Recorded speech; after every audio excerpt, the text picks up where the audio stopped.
Good evening friends, thoughts of জাস্টিমাতে সবাইকে স্বাগতম। কালকে আমি একটা ভিডিও দিয়েছি সেখানটায়, যেখানে আমি বলেছি তিলোত্তমাকে প্রি প্ল্যান করে মারা হয়েছে আর সঞ্জয়কে ফাঁসানো হয়েছে। সঞ্জয়কেও যে প্রি প্ল্যান করে মৃতদেহর ওপরে যে রেপ করা হয়েছে, আর রেপ কেস মানুষ মানে দেখানোর জন্য যে সন্দীপ ঘোষ যে আরজিকর কাণ্ডে যে এরকম একটা সিচুয়েশান ক্রিয়েট করেছে, সেখানে একজন খুব সুহৃদয় ব্যক্তি কমেন্ট করছে, মনে হচ্ছে যেন তুমি ওখানে দাঁড়িয়েছিলে। লজ্জা করে না কমেন্টটা লিখতে? লজ্জা করেনি? একটা নিরীহ মেয়ে, একটা নিষ্পাপ প্রাণ, একটা ডাক্তার, যার ফার্স্ট ইয়ার থেকেই ওর ওপরে র্যাগিং হচ্ছে, ফার্স্ট ইয়ার থেকে। প্রত্যেকটা মা বাবা না, আর প্রত্যেকটা মেয়ে অনেক স্বপ্ন দেখার পর এই জায়গাটা আসে। তারপর ডাক্তার হয়ে যাওয়ার পর তার স্বপ্নকে তার স্বপ্নের কর্মস্থলে শেষ করে দেওয়া হয়। সেটা কী ধরনের মানবিকতা? আর সেখানে এসে আপনি কমেন্ট লিখছেন যেন মনে হচ্ছে আপনি সেখানটায় দাঁড়িয়েছিলেন। লজ্জা করে না? লজ্জা থাকার দরকার। এই কমেন্টটা লেখার সময় হাত কাঁপার দরকার। কোথায় লিখবেন যে হ্যাঁ সত্যিকারের একটা মেয়েকে, নিষ্পাপ প্রাণকে প্ল্যান মাফিক শুধু নেতা মন্ত্রী ডাক্তারের ওপর মহলের সমস্ত লোকরা প্ল্যান করে, প্রিন্সিপাল একটা হসপিটালকে নিজের দখলে রাখার জন্যে পুরো প্ল্যান করে একটা মেয়েকে মেরে দিল। এটা আপনার লজ্জা করলো না এই কমেন্টটা লিখতে? লজ্জা থাকার দরকার। এই যে কমেন্টটা লিখছেন যেন মনে হচ্ছে হ্যাঁ তুমি ওইখানে দাঁড়িয়েছিলে আর তোমার চোখের সামনে সব হচ্ছিল। এখন চোখের সামনে সব কিছুই পরিষ্কার। আপনি চোখের থেকে চশমাটা খুলে দেখেন। এখন যেভাবে সিবিআই তদন্ত করছে আর যেভাবে সত্যিকার সংবাদ মাধ্যমে প্রত্যেকটা খবর উঠে আসছে, প্রত্যেকটা চ্যানেলে যারা তিলোত্তমাকে নিয়ে প্রতিদিন রাত খেটে চলেছে, তাদের কাছ থেকে খবরগুলো যেগুলো আসছে সেগুলোই আমার একটা ক্ষুদ্র চ্যানেল, তার মাধ্যমে আমি বলার চেষ্টা করছি যে আমিও আমার মতন করে একটা ছোট্ট প্রতিবাদের মাধ্যমে আমিও তুলে ধরবো যে তিলোত্তমা, আজকে তিলোত্তমা আমাদের ঘরের মেয়ে। তিলোত্তমার মতো ওপরে যে ঘটনাটা ঘটেছে, আগামী দিন আমাদের ঘরের প্রত্যেকটা মেয়ের ওপর ঘটনা এই সবগুলো ঘটবে। কালকে কল্যাণী বিশ্ববিদ্যালয়েও একটা মেয়ের ওপরে এরকম ঘটনা ঘটেছে, বিছানায় ফেলে তার মুখে চোখে মেরেছে। সেই মেয়েটি শুধু চোখে চোখ রেখে কথা বলেছে বলে তারপরে সে আদালতের দ্বারস্থ হয়েছে। সেইখান থেকে সে নিজেকে রক্ষা করতে পারছে। কতটা মেন্টাল চাপ দেওয়া হয়েছে তাকে, কলেজে এক ঘরে করে রাখা হয়েছে, কারোর সাথে কথা বলতে দেয়নি, কোনো অনুষ্ঠানে সামিল হতে দেয়নি, কোনো রকম। একটা স্কুলে একটা কলেজে একটা মেয়ে পড়তে যাচ্ছে, সেখানে যদি কোনো বান্ধবী না থাকে, বন্ধু না থাকে, সে যাচ্ছে। স্কুলটা এমন একটা জায়গা, শিক্ষা প্রতিষ্ঠানটা, সে ডাক্তারি পড়তে যাওয়াই হোক, ইঞ্জিনিয়ারিং পড়তে যাওয়াই হোক, বা সাধারণ স্কুলে যাক, সেখান থেকে 10টা থেকে 4টে অবধি একটা লং টাইম যেখানটায় ও স্কুলটাকে কাটাচ্ছে, স্কুলে গিয়ে কাটাচ্ছে, শিক্ষাক্ষেত্রে গিয়ে কাটাচ্ছে। সেখানে যদি কোনো বন্ধু না থাকে, সেখানে যদি সহযোগিতা করার কোনো পার্টনার না থাকে, সেখানে যদি প্রিন্সিপালরা তাকে কোনো পেপার থেকে শুরু করে কোনো কিছুতে কোনো রকমভাবে যদি হেল্প না করে, সেই মেয়েটি কী অবস্থা হয়? সেটাও একটা অন্যরকম মেন্টাল টর্চার করা, ওটাও আরেক ধরনের র্যাগিং করা। হ্যাঁ, চুপ থাকা, চুপ থেকে র্যাগিং করবো, ওকে কোশ্চেন পেপার দেবো না, ওর সঙ্গে কোশ্চেন পেপার এগিয়ে দেবো না, কোশ্চেন পেপারে কী এসছে যেটাও বুঝতে পারবে না সেটা বলবো না, কোনো স্কুলে ক্লাসমেটদের ওর সাথে কথা বলতে দেবো না। এগুলো আর এক ধরনের টর্চার কল্যাণী মেডিকেল কলেজে এগুলো হয়েছে, যেটার ভিডিওটা আমি কালকে অবশ্যই প্রমাণস্বরূপ তুলে দিয়েছিলাম। যাই হোক, এখানে ময়না তদন্তেও কত বড় প্লটিং চলেছে আজকের ডেটে আমার মনে হয় সবার কাছে পরিষ্কার। বায়োমেট্রিক্স, বায়োমেট্রিক মানে যেগুলো হচ্ছে ওয়েস্টেজ, বায়োমেট্রিক ওয়েস্টেজ মানে যেগুলো আমাদের সিরিঞ্জ, সেলাইন, গ্লাভস, তারপরে হচ্ছে ইঞ্জেকশনের সূচ, প্রত্যেকটা জিনিস যেগুলো বাতিল ফেলে দেওয়া হয় সেইগুলোকেও তুলে নিয়ে এসে নতুন করে আবার তৈরি করা হচ্ছে। সেটাও আনন্দবাজার, এবিপি আনন্দে সুন্দরভাবে দিয়ে দিয়েছে। জানেন না নিশ্চয়ই? দেখাচ্ছি সমস্ত প্রমাণ দেবো। একটা প্রাণী যদি এখান থেকে গেছো কালকে, যাই হোক, কালকে সিবিআই ডাক করিয়েছে অপূর্ব বিশ্বাস। এই অপূর্ব বিশ্বাস হচ্ছেন ময়না তদন্ত করেছিল তিলোত্তমার ময়না তদন্ত করার সময় তিনি চাননি যে এই রকম দ্রুত ময়না তদন্ত করা হোক। 4টের পর তিলোত্তমার ময়না তদন্ত করতে এই অপূর্ব বিশ্বাস চায়নি। তখন এই তিলোত্তমাদের এরিয়ার এক্স কাউন্সিলর সে এসে বলেছে, আমি কাকা, আমি বলছি যদি আজকে রাতের মধ্যে ময়না তদন্ত যদি না হয় রক্ত বন্যা বয়ে যাবে, রক্ত বন্যা। এবারে ডাক্তার মানুষরা ঝুটঝামেলায় যেতে চায় না, কোনো অশান্তির মধ্যে পড়তে চায় না। তাছাড়াও তাদের পলিটিক্স নিয়ে কোনো মাথা ব্যথা নেই, তাদের কাজ হচ্ছে যেটা করার সেটা করবে। তো সেখানে সন্দীপ ঘোষকে জানিয়েছিল যে ভারতীয় সংবিধান মেনে কিছু প্রোটোকল আছে যেগুলো মানতে হবে, কারণ 4টের পর আমি এই ধরনের কেসে ময়না তদন্ত করতে পারবো না।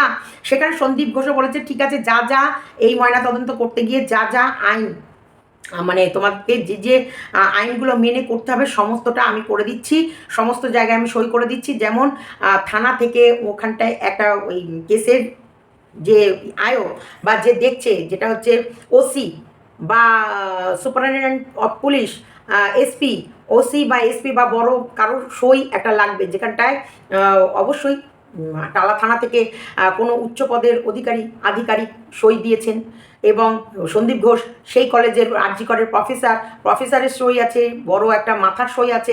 সে জায়গায় এই সাধারণ ডক্টর, তোমার হচ্ছে পোস্টমর্টম যে ডক্টর, সে বাধ্য, অপূর্ব বিশ্বাস, সে তখন বাধ্য হয়ে গেছে পোস্টমর্টম করতে। এবং পোস্টমর্টম করার পর যেসব তোমার কি বলে, যে শরীরের যে লালা রস থেকে শুরু করে যেসব সিমান যেগুলো বলে, যাই হোক মেডিকেল ভাষাটা তোমরা ভালো করে বুঝবে, যে পোস্টমর্টম করার সময় দেহের থেকে অনেক রকমের নমুনা সংগ্রহ করা হয়, সেইগুলো ফ্রিজে রাখতে হয়, ফ্রিজার করে, এবং ময়নাতদন্ত চলাকালীন সেটা টোটালি ভিডিওগ্রাফি হয়। এখন বর্তমান সমাজ আমাদের প্রচুর উন্নত, প্রচুর উন্নত, প্রত্যেকটা জিনিস ভিডিওগ্রাফি, ফটোগ্রাফি অ্যান্ড চারিদিকে তো সিসিটিভি ক্যামেরা। তারপরেও একটা মেয়েকে রহস্যজনকভাবে মৃত্যু হয়ে গেল এবং একটি রেপিস্ট খুঁজে পাওয়া গেল, অথচ তার পোস্টমর্টম রিপোর্টে এসছে গণধর্ষণ। এবং রিপোর্টটাও করা হয়েছে সন্দীপ ঘোষ যা যা বলেছে, যা যা রিপোর্টে করতে বলেছে সেইগুলোই রিপোর্টিংয়ে করেছে। সেটা তো সুন্দরভাবে আজকে কালকে অপূর্ব বিশ্বাস সিবিআইয়ের কাছে বলে দিয়েছে, কারণ তিনি এইসবের মধ্যে ঢোকেন, বলে যে আমি না পোস্টমর্টম করলে বা সেই সময় পোস্টমর্টমটা আমাকে করতে বাধ্য করেছে, কারণ ওনার মানে ভিকটিম যে অভয়া বা তিলোত্তমার পরিবারের লোক, কাকা বলে একজন, যে কোথাকার এক্স কাউন্সিলর, সে আমাকে রীতিমতো হুমকি দিয়েছে, যদি পোস্টমর্টম না করা হয় তাহলে রক্ত গঙ্গা বয়ে যাবে। তাহলে আমি এই মতো অবস্থায়, যেখানটায় চারিদিকে মানে একটা বিশৃঙ্খলা সৃষ্টি হচ্ছে, এদিকে থানা, কোর্ট, পুলিশ, এদিকে আন্দোলনকারী, এদিকে ওর মা বাবা, মানে সে সময় আমি তো একটা সাধারণ একটা ময়না তদন্তকারী ডাক্তার, আমি কি করব? আমাকে চারিদিক থেকে প্রেশার করা হয়েছে। তোমরা জানো না? কমেন্ট লিখতে আসো, হাত কাঁপে না? একটা মেয়ের পাশে, একটা মৃতদেহের পাশে একটা অন্যায়ভাবে একটা মেয়েকে, নিরীহ প্রাণকে নিয়ে নিয়েছে, একটা অন্যায়ভাবে। ওই মেয়েটি এত কিছু জেনে গেছিলো, সেই কারণে অন্যায়ভাবে মেয়েটির প্রাণ নিতে মানে প্ল্যান করে মেয়েটিকে মেরে ফেলা হয়েছে। একটা প্রাণকে মারার জন্য কত বড় বড় মাতারা প্ল্যানের পর প্ল্যানিং করেছে, জানার পর লজ্জা করে না? আলবাত দেখেছে একটা হসপিটালে, নিশ্চয়ই যখন কেউ থাকে একটা হসপিটালে, কারো না কারোর কোথাও না কোথাও কোনো না কোনোভাবে চোখে তো পড়বেই ভাই, পড়বে না তা না, কিন্তু সবাই চুপ করে রয়েছে, মুখে আঙুল দিয়ে রেখেছে একটাই কারণে, এই বড় বড় নেতা কেতাদের কারণে। আর হসপিটালে আমি নিশ্চয়ই দাঁড়িয়েছিলাম না, যখন যেখান থেকে যেটুকু খবর পাচ্ছি সেই খবরগুলোই তোমাদের কাছে তুলে এনে দিচ্ছি, আমি আমার মতন করে দিচ্ছি। নানান মানুষের নানান রকম বলার ধরন, আমি আমার মতো সাধারণভাবে কিছু বক্তব্য সাধারণ মানুষের কাছে তুলে দিচ্ছি, যারা হয়তো জটিল কথাগুলো বোঝে না, তাদেরকে সাধারণভাবে বোঝানোর চেষ্টা করছি। একটা মেয়েকে মারার জন্যে কীভাবে বড় বড় মাথা, বড় বড়, তার মানে মেয়েটা কী জেনে ফেলেছিল? নিশ্চয়ই এমন কিছু মেয়েটি জেনে ফেলেছিল, সেই কারণে মেয়েটিকে মারার জন্য উঠে পড়ে লেগেছিল। এত মানুষ শুনে নাও তোমরা, আমি কেন তোমাদের কাছে ভুলভাল ইনফরমেশন পাঠাবো? কেন? আজকে আমাদের সত্যিকার পশ্চিমবঙ্গের অর্থনৈতিক কন্ডিশনও কত খারাপ, সত্যি কিনা বলো? আজকে কি আছে? কোনো কর্ম আছে? আজকে সকালবেলায় আমি একটা খবর দেখছিলাম যে মানে স্কুল, তারা স্কুলের, তোমাদেরকে দেখায়,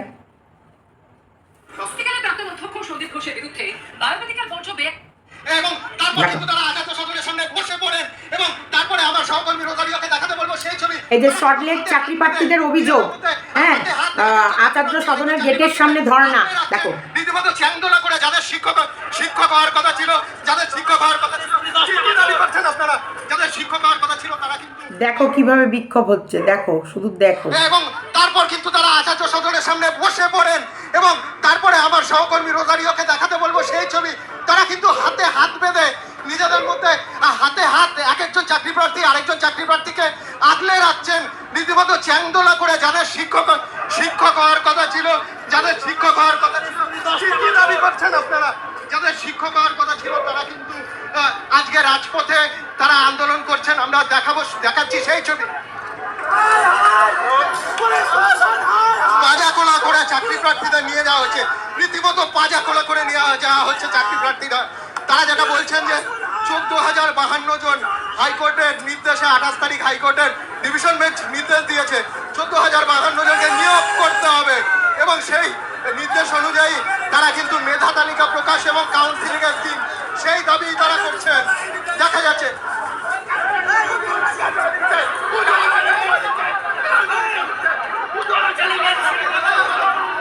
পুজোর আগে জয়েনিং চাই। কি অত্যাচার, কি অত্যাচার, এগুলো কি চলছে? আমরা কোন রাজ্যে বসবাস করছি? দেখো চাকরি, মেধা তালিকার মানুষরা চাকরি পাচ্ছে না।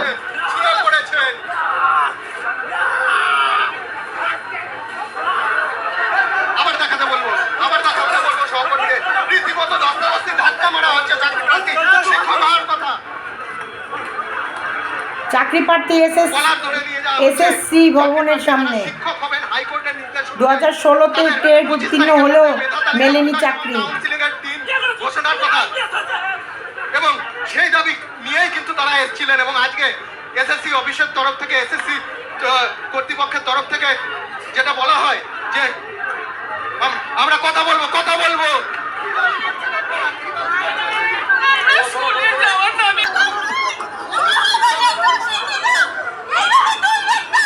কাঁদছেন হবু শিক্ষকেরা, রাজপথে কাঁদছেন, সল্ট লেকে কাঁদছেন হবু শিক্ষকেরা, চান্দোলা করে পাজা কোলা করে পুলিশ মহিলা শিক্ষক নিয়ে যাওয়া হচ্ছে।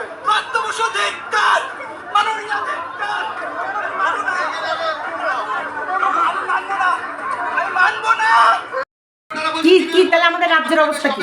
কি অবস্থা আমরা রাজ্যে, কোন রাজ্যে বসবাস করছি? এইগুলো আজকে মানুষ জেগে গেছে। আজকে মানুষ প্রত্যেকের চোখের পাশ থেকে তাদের যে একটা ছায়ায়, যে একটা ছায়ার মধ্যে ইয়ে ছিল, চোখের উপরে যে একটা পর্দা পড়েছিল, সে পর্দা সরিয়ে ফেলেছে। এখন প্রত্যেকটা মানুষ আন্দোলনের জন্য লড়াই করার জন্য রেডি। প্রত্যেকটা মানুষ এখন লড়াই, আমাদের অধিকার আমাদের দিতে হবে। অবশ্যই সে সব রকম মেধা তালিকার সব পরীক্ষা দিয়ে সে পাশ করেছে, সে চাকরি পাবে না কেন? আজকে প্রত্যেকটা ছেলে মেয়ে, ইঞ্জিনিয়ার বলো, ডাক্তার বলো, তাদের সেই ছোট্টবেলা থেকে স্বপ্ন দেখে এবং তারা ওই জায়গাটা যাবে বলে দিন রাত এক করে দেয়, তাদের জীবনের খুশির সমস্ত মুহূর্তগুলোকে বিসর্জন দিয়ে দেয়। কেন দেয়? কখনো না কখনো নিজের পায়ে দাঁড়াবে এবং পরবর্তী সংসারটা টেনে নিয়ে চলে যাবে। পড়াশোনাই করে যাচ্ছে, চাকরি আর পাচ্ছে না। আর এখন তো শিক্ষার ব্যবস্থা এত বেহাল, শিক্ষার অবস্থা শেষ। শিক্ষা কোন দিকে শিক্ষা নেবে? এই যে যারা শিক্ষিত হয়ে রয়েছে তাদেরকে চাকরি দেবে না, পয়সা নিয়ে যেগুলো অশিক্ষিত তাদেরকে চাকরি দিয়ে বসিয়ে রাখবে। তাহলে লড়াই করবে না, লড়াই নামবে না? হ্যাঁ, অমনি কমেন্টে লিখতে এসেছো, লজ্জা করে না যে ওইখানটায় আপনি ছিলেন নাকি? আপনি যদি থাকে সিবিআইয়ের কাছে গিয়ে যান, লজ্জা থাকার দরকার। জিপ টেনে ছিঁড়ে দিতে হয় এইসব লোকেদের, যারা নিজেরা কিছু করে না আর অন্যকে করলে সেখানে এসে টোন টিটকিরি। আরও শোনাবো কোন কাউন্সিলর গেছিল, কে গেছিল সেখানটায় গিয়ে ওই ময়নাতদন্ত, মানে অপূর্ব বিশ্বাসকে ময়নাতদন্ত করার জন্য প্রেশারাইজ করেছে কে? এদের সমস্ত গোড়া অবধি সব মানুষ পৌঁছে যাচ্ছে। শোনো শোনো ভালো করে শোনো, ভালো লাগবে তোমাদের শুনতে। যেটা তৈরি করতে হবে পোস্টমর্টমের, সেটা সন্দীপ ঘোষের মন মর্জি রিপোর্ট তৈরি করা হয়েছে, যার জন্য আমি আপনাদের সামনে এটাও বলেছিলাম যে অটোপসি রিপোর্টে একটা বিরাট রহস্যজনক কিছু লুকিয়ে রয়েছে। কারণ যে ডাক্তার রিপোর্ট তৈরি করেছে তার এক্সপ্লেনেশন বলছে যে it's not a just rape and murder, কিন্তু কনক্লুশনে তাকে দিতে হয়েছে রেপ আর মার্ডার, ম্যানুয়াল স্ট্র্যাঙ্গুলেশনের কারণে মৃত্যু, এটা তাকে লিখতে হয়েছে। কিন্তু এক্সপ্লেনেশন, চোট, সমস্ত কিছু এক্সপ্লেন করছে যে এটা শুধুমাত্র রেপ আর মার্ডার নয়, যেটা ডক্টর সুবর্ণ গোস্বামী ধরেছিলেন যে এটা একটা প্রেশারে করা হয়েছে। ইতিমধ্যেই এই সমস্ত কিছু ফাঁস করার পর যখন বিরূপাক্ষ বিশ্বাস এবং তার কোম্পানির নাম নিয়ে নিলেন এবং যখন কাকুর বক্তব্য ফাঁস করে দিলেন, তখন বিরূপাক্ষ বিশ্বাসকে আবার প্রশ্ন করা হলো যে তাহলে কি এটাই তো ঠিক, তাহলে তোমরা প্রমাণ লোপাট করতে এসেছিল তো, নাহলে তো তোমাদের তো কোনো কাজ নেই।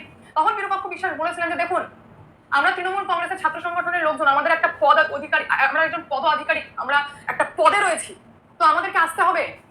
ডাকা হয়েছিল, আমি আমার টিমকে নিয়ে এসেছি, আমার উদ্দেশ্য কিন্তু এখানে তথ্য প্রমাণ লোপাট করা ছিল না, এই এক্সপ্লেন করেছেন বিরূপাক্ষ বিশ্বাস, এটা বলেছেন, এটাও মেনে নিয়েছেন। তখন তাকে ক্রস কোয়েশ্চেন করা হয়নি, আবারও ফিরে যাওয়া হলো সেই তদন্তকারী ডাক্তারের কাছে, তাকে জিজ্ঞেস করা হলো যে এতটা তো বুঝলাম, এবার বলো যে বডিটা কোন কন্ডিশনে মর্গে রাখা হয়েছিল এবং ময়না তদন্তের পর যে সমস্ত নমুনাগুলো তোমরা সংরক্ষণ করেছিলে।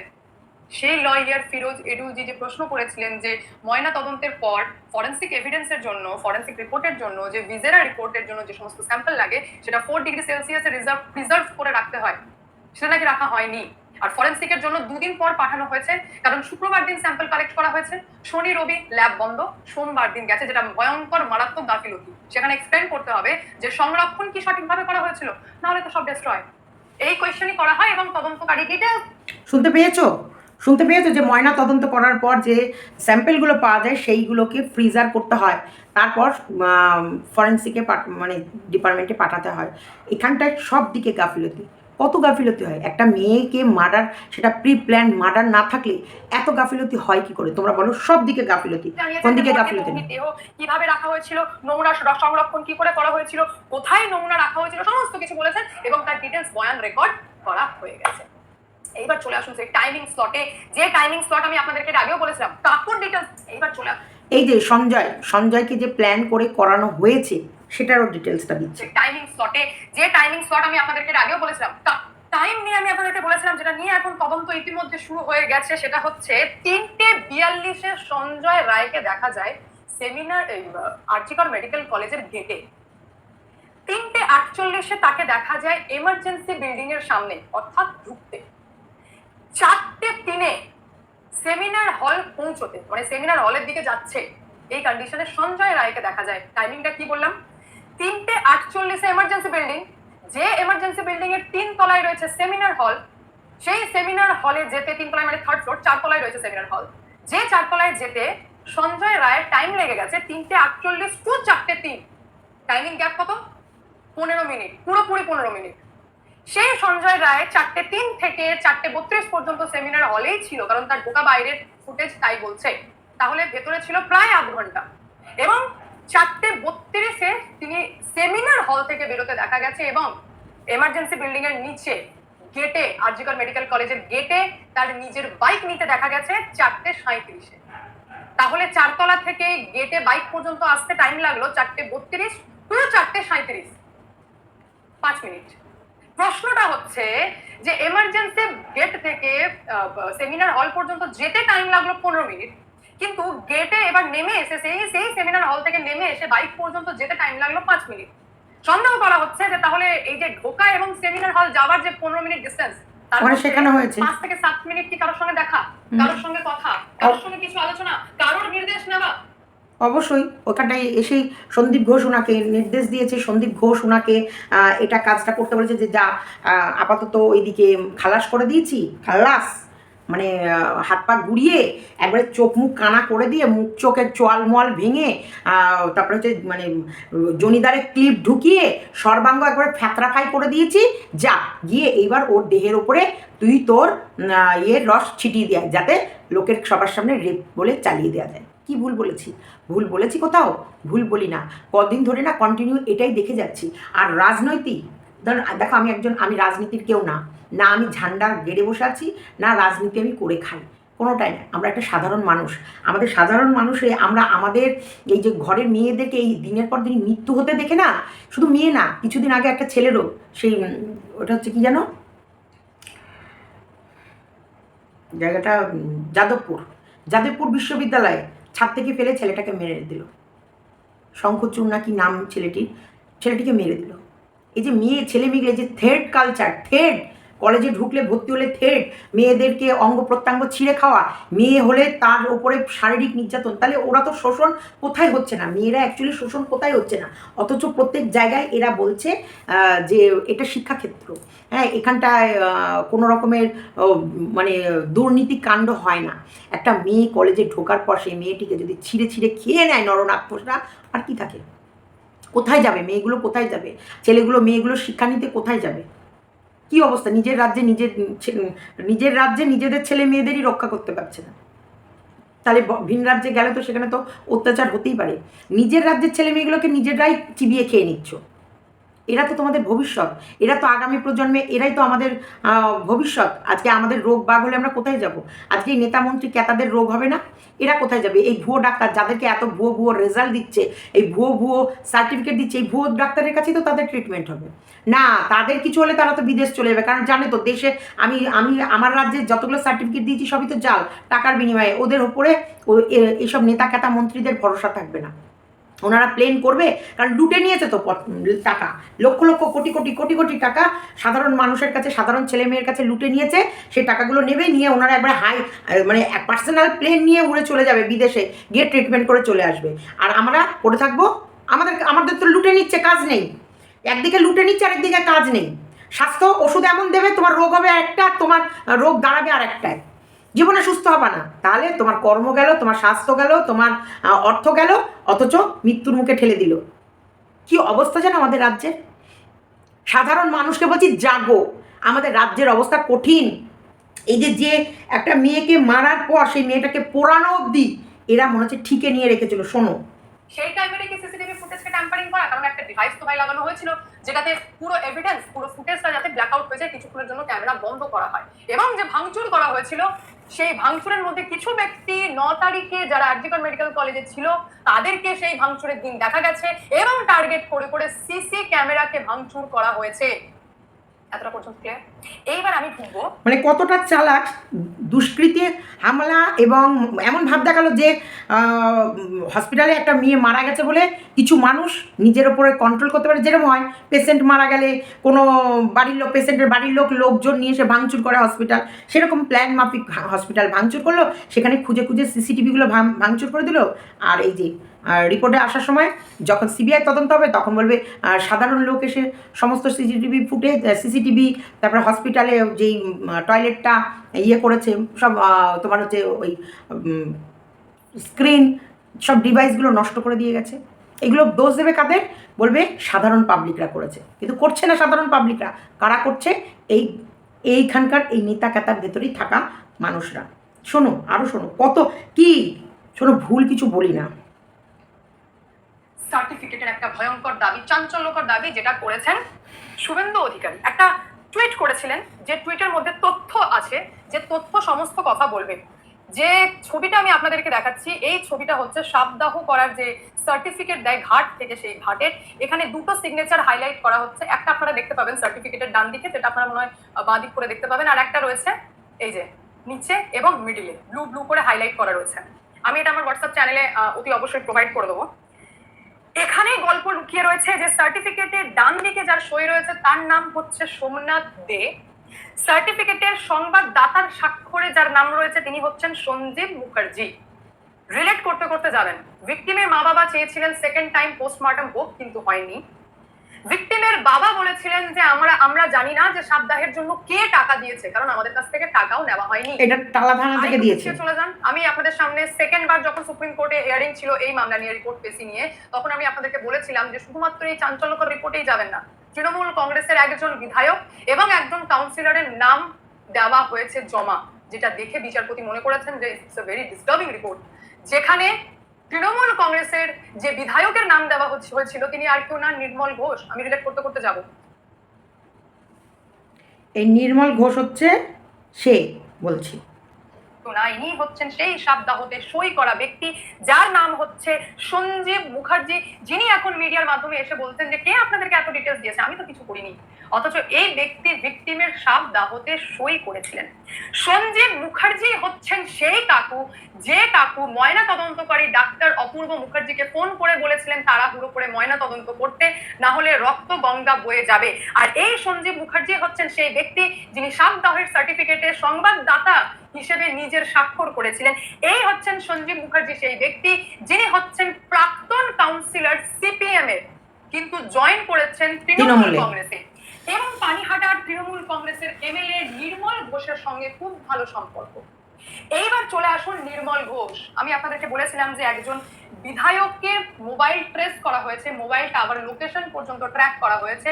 যে বিধায়ককে নিয়ে মনে করা হচ্ছে যে কারোর নির্দেশে তিনি শ্মশান ঘাটে ছিলেন, এবং সিবিআই হাতে সেই রিপোর্ট জমা পড়েছে যে শ্মশান ঘাটে যখন তার মোবাইল লোকেশন অবধি পাওয়া গেছে, সেই শ্মশান ঘাটের আশেপাশে তৃণমূল কংগ্রেসের একজন বিধায়কের টাওয়ার লোকেশন পাওয়া গেছে।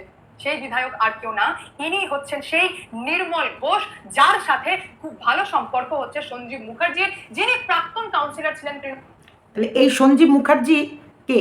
এই সঞ্জীব মুখার্জি হচ্ছেন কাকা, ওই কাকা যে অভয়ার কাকা, সে যে বলেছে পোস্টমর্টম রিপোর্ট, পোস্টমর্টম এখনই করতে হবে, না হলে রক্ত গঙ্গা বয়ে যাবে। আর পোস্টমর্টম করার পর যেগুলো রাখার দরকার, যেসব মানে এই বডি থেকে বের করা প্রত্যেকটা স্যাম্পল যেগুলো রাখার দরকার, ফ্রিজার করার দরকার, ফরেন্সিকে পাঠানোর জন্যে যা যা করতে, যতক্ষণ না ওখানে না পাঠাচ্ছি ততক্ষণ তো ওই সব জিনিসগুলোকে একটা ফ্রিজার, মানে একদম ডিপ ফ্রিজ, মানে যেখানে একটা কত ডিগ্রি ঠান্ডার মধ্যে, একদম ঠান্ডার মধ্যে রাখার দরকার, সেটা না করে সমস্ত এভিডেন্সগুলোকে নষ্ট করে দিয়েছে। প্রি প্ল্যান না, প্রি প্ল্যান বলবো না, ইচ্ছাকৃত ওই মেয়েটিকে মেরে দিয়েছে বলবো না। হ্যাঁ, আজকে বলো তো, এক্স কাউন্সিলর, তারপরে হচ্ছে তো বিধায়ক, এইদিকে তোমার হচ্ছে আরেকজন সুদীপ্ত রায়, তিনিও এক তৃণমূল বিধায়ক, যেখানটায় ওনার নার্সিংহোম, ডক্টর বিধায়ক, তেনার নার্সিংহোমে চলে সরকারি হসপিটালের সমস্ত যন্ত্রপাতি, এমনকি সরকার থেকে মাইনা দেওয়া হয় অফিস স্টাফ, মানে নার্স বলো, ওয়ার্ড বয় বলো, বা যে কোনো মানে কাজের সরকার মাইনা দিচ্ছে, কিন্তু খাটছে সেসব নার্স বা ওয়ার্ড বয় বা স্টাফরা ওনার নার্সিংহোমে। কী করে বাঁচবে সাধারণ মানুষ? বাঁচবে তো বাঁচবে কীভাবে? করাপশান কীভাবে করাপ্টেড কীভাবে বলো? কোন দিকে? এই যে যারা ভাবো যে এগুলো কী হচ্ছে, আমরা এখানে রাজনীতি, এই রাজনীতি নিয়ে আমার মাথা ব্যথা নেই, না আমি রাজনীতি করি, না রাজনীতির কোনো ব্র্যান্ড আমি, না রাজনীতি নিয়ে আমার কোনো মাথা ব্যথা। কিন্তু আমরা সাধারণ মানুষ রাজনীতি বুঝি না, সেই কারণে আমরা রাজ্য চালানোর জন্য কিছু মানুষকে চুজ করেছি। আমরা যে রাজ্যে বসবাস করছি, আমাদের কিছু সুযোগ সুবিধার জন্য, যে আমরা যে রাজ্যটায় বাস করছি, সেই রাজ্যটা 10 জনের মধ্যে একজন হয়ে থাকুক, এবং আমাদের রাজ্যেও আমরা মাথা তুলে দাঁড়াবো, এখানেও কাজ থাকবে, এখানেও সুশিক্ষা পাবো, ভালো ডাক্তার পাবো, ভালো জল পাবো, ভালো কল পাবো, ভালো রাস্তা পাবো, ভালো বাড়ি পাবো, এই যে রাজ্য থেকে পাবো বলে, তার জন্য আমরা কিন্তু মাস গেলে একটা ট্যাক্স পে করি। যেমন আমরা যে বাড়িটা থাকি সেই বাড়ির ট্যাক্স যায়, আমরা যে কলটায় জল নিই সেই কলের ট্যাক্স যায়, আমরা যে রাস্তাটায় হাঁটি সেই রাস্তার ট্যাক্স দিই, আমরা প্রত্যেক কিছু ট্যাক্স দিয়ে ট্যাক্স পে করে কিন্তু আমরা থাকি। তারপরও আমাদের সুরক্ষা কোথায়? সমস্ত কিছুর দাম ডবল, 3 ডবল, 4 ডবল হচ্ছে। সেগুলোর থেকেও বড় ব্যাপার, দামের থেকে বড় ব্যাপার সাধারণ মানুষের নিরাপত্তা কোথায়? ভালো স্বাস্থ্যকেন্দ্র কোথায়? ভালো শিক্ষা কেন্দ্র কোথায়? কোথায় স্বাস্থ্য দেখাবো, কোথায় শিক্ষা নেব? সবসময় ছুটবো বিদেশ, অথচ ট্যাক্স ভরবো রাজ্যে, আর ছুটবো ভিন রাজ্যে, চিকিৎসা করতে ছুটবো ভিন রাজ্যে। আমি বুঝি না, আমি বোকা, আমি বুঝি না, আমি রাজ্য বুঝি না, রাজনীতি বুঝি না, আমি কিছু বুঝি না। আমি বুঝি আমাদের সাধারণ মানুষের নিরাপত্তা। সেটা কি পাচ্ছি? সেটা কি তোমরা পাচ্ছ? যদি তোমরা পেয়ে থাকো গুড, আর যদি না পেয়ে থাকো লড়াই করে ছিনিয়ে নাও। We want justice, we demand justice. আমাদের জাস্টিস আমাদের দিতে হবে, আমাদের সুশিক্ষার ব্যবস্থা করতে হবে, আমাদের সুস্বাস্থ্যের ব্যবস্থা করতে হবে, এবং আমরা যে রাজ্যে বাস করছি, যে জেলায় আছি, সেখানটায় অন্তপক্ষে স্বাস্থ্যকেন্দ্রগুলোকে ঠিক করতে হবে, শিক্ষা কেন্দ্রগুলোকে ঠিক করতে হবে। কিভাবে দেখেছো, কিভাবে মানুষ চিৎকার করছে, কিভাবে মানুষ কাঁদছে, কিভাবে মানুষ গড়িয়ে পড়ছে, কি তাদের মেধা তালিকায় তাদের নাম আছে, নাম থাকা সত্ত্বেও তারা চাকরি পাচ্ছে না। ছি ছি ছি ছি ছি, সেম।